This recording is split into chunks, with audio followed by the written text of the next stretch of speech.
Hi, this is Chris Ruisi, and welcome to another episode of the Weekly Mind Jolt. Since 1995, I've been very fortunate to have done a fair amount of fishing on both a fun and competitive basis on our boat, Kid Stuff, and I've had some great captains along with me. Our fishing adventures have taken us to the Atlantic Ocean, their offshore canyons from the Northeast down to Virginia. We've been to Nantucket in search of giant bluefin tuna, to Southeast Florida, the Keys, and the Bahamas. Plus, we've chartered some boats to fish the Pacific in Costa Rica and Madeira, an island also in the Atlantic off the coast of Africa. Now, from these trips and experiences, I've learned all too well that fishing and marketing have a great deal in common. Fish start out as shoppers, and when they get caught, they become buyers. Like shoppers or prospects, fish know what they want, and they can be wary and even skeptical when they don't see what they want and then they don't bite. When they behave this way, they cause you a great deal of frustration as you search in your mind for what's the right thing to do to get them to bite or buy. Let's take a closer look at how fishing and marketing are similar. First, preparation. What many anglers overlook is that preparation needs to take place before they venture out on a fishing adventure. Things like developing your plan based upon the species you want to catch, checking the weather, the fishing charts, your gear, supplies, all must be reviewed before you even think of starting the engines and leaving the dock. Now, the same is true when you launch your marketing campaign. You need to know who you're trying to attract, your ideal client, how to develop the plan and the budget, and fine-tune your message and identify the strategies you will use to get your message out. Preparation is the first step to take to develop and launch a successful marketing program. Next is the bait you use to attract and catch the desired species you want. Now, to do that, you have to have the right bait. That's what will solve their hunger problem. In this example, the bait is your value message. In marketing, the essence of your message must be directed towards solving a problem that your buyer is currently dealing with.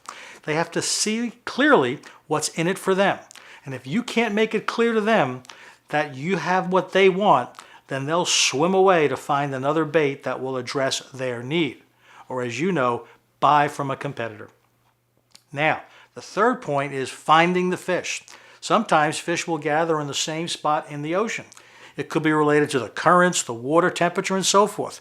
Nobody really knows exactly where they go, but that's what you have to know, and that's the information you have to gather for you to start your search. For your marketing to be effective and help you achieve the best results, you need to make sure that you are where your ideal buyer can be found.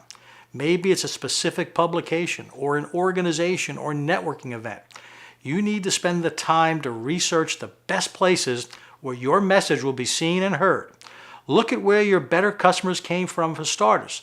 There may be more there just like them. Next is commitment and persistence. Fishing is often described as hours of boredom for that one moment of excitement and pandemonium. Once you've picked your spot, you have to be committed to working it, watching for the signs that the desired fish may be there. It's like prospecting. In addition, you must be persistent and not get discouraged and give up in that first hour. The fish are on their own schedule, like your customers. But if you stay committed to your plan and persistent about it, you'll be there when they decide to bite. In your marketing efforts, patience is often required. The desired result, more sales, sometimes doesn't take place as quickly as you'd like it. But if you're prepared properly, have a clear and relevant value message, coupled with the right tactics, then stay the course. Don't be tempted into making premature or rash decisions. Now, number 5, never leave fish to go find fish. There's a cardinal rule in fishing that simply states you never leave fish to find fish. At times, anglers get tempted to leave a productive spot because they think they've been here too long, or they hear what others might be doing somewhere else. The end result is that they leave where the fish are and go somewhere else only to find out that there are no fish there. I've seen many business owners who are getting good results change their tactics because they heard what somebody else was doing.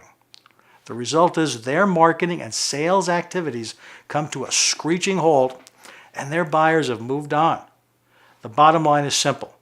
If what you're doing is working and producing good results, then by God, keep doing it and adjust your tactics only when necessary. Well, there you have it. Marketing and fishing. They are pretty similar. They're both challenging and they're both frustrating. However, when done correctly, using the 5 points I described, they can be immensely rewarding. Finally, from every fishing trip that I've been on, I've always learned something that made my next trip even better. The same holds true from one marketing campaign to the next. Are you learning from each campaign so you can be better in the next one? Or are you just wasting time, money, and bait? You fish to get a chance to catch. You market to get a chance to sell. Well, that's it for now. We'll see you again next week.